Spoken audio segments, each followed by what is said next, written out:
Hey everybody, welcome to Behavior Bites. My name is Brad. And I'm Mike, and we're also joined by our producer, Aaron. Hello. All right, you guys, this is a very special episode of Behavior Bites that is dedicated and directed at our paraeducators. We love them, Mike. We do. You guys are the lifeblood of our schools. You are there for our students every day, and honestly, our districts just couldn't run without you. So what we did today, and what we're doing right now, is we've got 5 tips that can potentially make your job a little easier, make you a bit more effective with working with your students, and just like some high yield stuff that Brad and I have noticed over the years. Yeah, so Mike and I both have backgrounds in special education. We've worked with paras a lot. I was a para when I got my start in education, so just please know how much we appreciate the work that you do. Here's what you're going to notice, is that as opposed to our normal fast-paced Behavior Bites video, this is going to be a little bit longer form, a little bit more of a discussion. So it's slightly longer, but we really hope you understand the different tips that we're talking about. So let's start with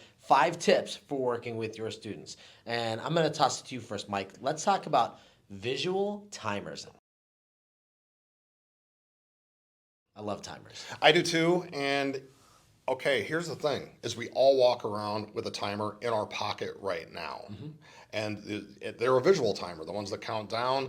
I think sand timers are great as it's a visual timer. I think actual stopwatches are great. So, the timer you're using isn't all that important, but they're there. The reason that I like them is that it's it's like an implied limit. So, hey, I'll give you 2 minutes to finish up this task. That's 2 minutes. That's real clearly defined. It removes a lot of the arguments they might have. It kind of keeps us on track. And I'm going to tell you, Brad, and maybe you've noticed this too, sometimes the timer isn't necessarily for the kid. Yeah. It's for me, right? I'm glad that you said that, because that's what I was sitting here thinking about. I was like, all the times that my students would come in, and whether they're taking a break or whether they are working on an activity or they're lying down because they're tired, I'll say something like, hey, yeah, you want to go lie down for 10 minutes? You want to lie down for 15 minutes? You want to take a 10-minute break? That's fine. If I forget about it, and I'm an adult with ADHD and I've got a million different things on my plate, if I forget about it, you better believe my student is going to forget about it while they're playing with Legos. So it helps keep me honest and get my kids back to class on time. It keeps classroom teachers happier too. Yeah, I think they're great. Let's talk about responses, being consistent. You guys, this is a drum that I beat all the time. Being consistent in how you respond to kids. Can you talk about that a little bit? Yeah, so if kids know what to expect when if they do something and we are consistent with what we're doing and they know what to expect from us, it kind of builds in that routine a little bit. It removes that kind of uncertainty with the kids. It keeps, I don't know, that's another thing that kind of keeps me on task. When I know how I'm going to respond, then I don't have to think of it on the fly. Yeah, think about the kids that you guys have worked with. We've all been there, where you need them to complete a task, and they are digging their heels in, right? If we can be as predictable as possible, then we're going to get more compliance from our students, right? If my students know exactly how I'm going to react every time, then they're able to predict my behavior, and they're going to be more likely to comply with what I want them to do. So I'm thinking of something where we're kind of rolling in one of the other strategies that we talk about a lot, like a when-then statement. So if you have a student that's kind of whiny and I don't want to do this, like if sometimes you're like, oh, sweetie, we can do that. If that's sometimes your response, and sometimes your response is, no, you need to get to work, it's just that like gray uncertainty, as opposed to, hey, when your voice matches mine, then we can work. And if that's your stock, standard, consistent response, the kids know what to expect from it, and it just keeps things smooth. Yeah. So here's the other thing with having a consistent response. If a student's doing something that I don't like, what I don't want to do is respond emotionally, right? I want to try to keep my emotions out of it. And so if I have a planned out, if this kid does this, then I'm going to do this. It's going to keep me from having a knee-jerk reaction. And again, it kind of helps smooth the whole situation out at the end, right? Be consistent. Yeah. Okay, so number 3, it kind of falls within a lot of there's almost a theme going on with some of the stuff that we're doing here about keeping things how do I even want to say this? Like a routine, kind of structured, manageable format. Yeah. So number 3 is chunking tasks into manageable parts. Right, so I love that manageable part, okay? think about again, we all have worked with kids who dig in their heels when we need them to do what we're being directed, right? The special education teacher or the teacher is saying, hey, Brad, I need you to do this with this kid. And the kid's like, yeah, I'm not going to do that. All right. So if my student needs to complete a worksheet, then what I want to do is break that apart. Okay. Like, look, you don't want to do 10 problems? I get it. Why don't we do 2? We'll do 2. We'll take a short break.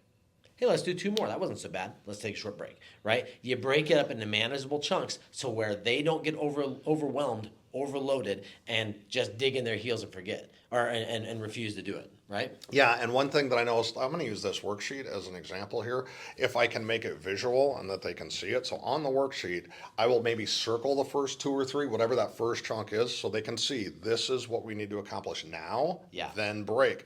Then we do these 3, then break. Anything where we can add a visual component to it, I find that a lot of our special education students respond really well to that. Yeah, so, and that ties in really well to when we want students to work independently. Again, especially students where it's hard. If I've got 5 math problems that I'm supposed to do with this student, then maybe I say, hey, Mike, listen, I get you don't want to do this. I get that it's hard, right? I'm going to do this first one, and then you're going to do the next one. Yeah. Or maybe if I have a good relationship with Mike, I'll say, hey, we got to get all these done. I'll leapfrog with you. Do you want to do the first one or the second one, right? So if there's 10 problems, then I say, okay, we have to do all 10 of these, even though I really only want them to do 5. We're going to do all 10 of these, but we're going to take turns, right? Yeah. So they're still doing the same amount of work that I wanted them to do, but by breaking it up, it's more manageable. It's more accessible for them. These last 2 that we're going to talk about today, this is the heart of the job of a para, so I'm pretty excited to talk about these. So, and honestly, when you and I were talking about this, you mentioned something that just I thought was amazing. And number 2 is pairing. Yeah. Tell me your thoughts on that, Brad. Well, first of all, I'd like to point out how nice it is that you think what I said was amazing. Well, thanks, Mike.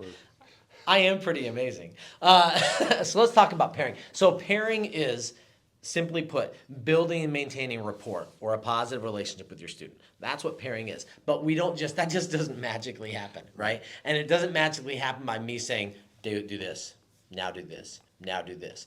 It happens when I kind of let my guard down, when I show this kid that I'm a human, that I'm a person, and I recognize you're a person. So we do things together. I used to schedule pairing with my paras and my students. I would schedule pairing, especially at the beginning of the year, or if we were hitting a particularly rough patch during the year, because we've all been there as well.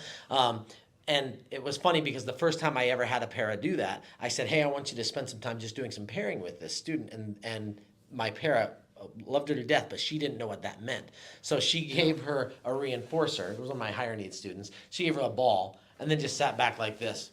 Okay, I'm doing pairing. I'm letting her play with the ball. And that's not what it is, because it wasn't between, you're a pair. So it wasn't between the 2 of them, right? Right. So find out what the student likes to do, or come up with something that you can engage, like do a puzzle with them, draw a picture with them, play a game with them, right? Have some fun with the kid. If it's one of my more high need students who isn't going to be an Uno candidate, right? But they like rolling a ball back and forth. Let's roll the ball back and forth, because all you're doing is building that relationship. So, and the more comfortable my student is with me, the more likely it is that they're going to do what I want them to do. Which I love, and I think about that as an investment. So if we spend 2 or 3 minutes doing a pairing activity of some sort, and then we can get to work and they're willing to work a little bit harder for us, as opposed to fighting and tussling and kind of smashing heads a little bit for 10 minutes. That 2-minute little pairing activity is a heck of a good investment. I love that. Mike mentioned these last 2 are like 2 of the just most important ones. So pairing. Why do we pair? It's so that we can get to number 1, and that is know your kid. Go ahead, Mike. Well, so know your kid, and you folks are so good at this. And I mean, I will talk to staffs at school about this type of thing. If you're not really sure what makes a certain kid what drives a certain kid, go talk to their para, because they know. They know this about their kid. So knowing your kid, knowing what they're capable of at that time, you know when that kid comes in more than anybody else. If they're in a spot where they can accomplish a ton of Oh, stuff, yeah. you know if maybe today they need a little bit of grace before we can get to the work. You know that, and respect your instincts on that, because they're good, they're strong. Yeah. So, yeah. Think about those kids that that only if you're a paraeducator, where the second Billy walks in the door, you know how that day's going to go, right? You're like, oh man, it's going to be a hard morning. And so I know when he has a hard morning, if I do this and this and this, it's going to run a little bit more smoothly. You're the expert. Well, we become the expert by getting to know our student, what makes them tick. We do that through pairing, right? We do that through having conversations with them and observation of the time that we spend with them. So you're going to be the expert on this kid. My paras knew what made my students tick better than I did. And when I was a para, I knew what made those students tick better than their teachers did, because of the time that you and the emotions that you invest into that kid. So know your kid and use that to make him do what you want him to do. Should we? Let's run through the list one last time. Okay. So we got visual timers, awesome strategy to use. Consistent responses, love it. Chunking tasks into manageable parts, super great stuff. Pairing, building those relationships with kids, like lifeblood of what we do. And then know your kid and trust it. Yeah. So, right. So Yeah. Listen, paraeducators, you are the lifeblood of our schools, and we're being very sincere when we say that.